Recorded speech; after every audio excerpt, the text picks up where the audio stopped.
অনেক অনেক দিন আগে পৃথিবীর মানুষ ঈশ্বরের কথা ভুলে গিয়েছিল। তারা খারাপ কাজ করত, একে অপরের সঙ্গে ঝগড়া করত। ঈশ্বর খুব দুঃখ পেলেন।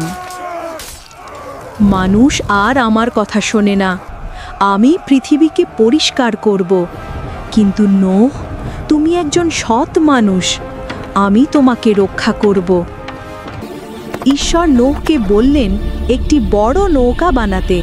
প্রভু, আমি আপনার আদেশ মেনে নৌকা বানাবো। নোহ দিন রাত পরিশ্রম করে কাঠ কাটলেন, হাতুড়ি মারলেন আর নৌকা বানাতে লাগলেন। এই বুলো আবার কি করছে? বৃষ্টি হবে বলে নৌকা বানাচ্ছে নাকি? তোমরা হাসো, কিন্তু ঈশ্বরের কথা সবসময় সত্য। নোহ থামলেন না, তিনি বিশ্বাস রাখলেন ঈশ্বরের কথায়। অবশেষে নৌকা তৈরি হলো। ঈশ্বর বললেন, সব প্রাণীর এক জোড়া করে নৌকায় তোলো।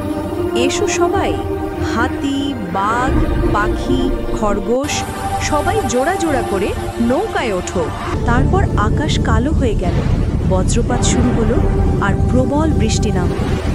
40 দিন 40 রাত ধরে বৃষ্টি চলল। পৃথিবী জুড়ে শুধু পানি আর পানি। নোহ, বাইরে তো শুধু পানি। ভয় পেও না, ঈশ্বর আমাদের সাথে আছেন।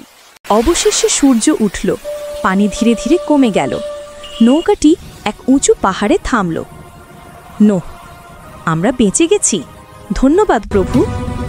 ঈশ্বর, তুমি আমার আদেশ মেনেছ, তাই আমি তোমাদের রক্ষা করেছি। তারপর আকাশে দেখা গেল এক সুন্দর রংধনু। সেই দিন থেকে মানুষ শিখল, যে ঈশ্বরের কথা মানে সে সব সময় নিরাপদ থাকে। তাহলে লাইক করো, শেয়ার করো আর সাবস্ক্রাইব করো এই কিডস প্লেগ্রাউন্ড চ্যানেলটি।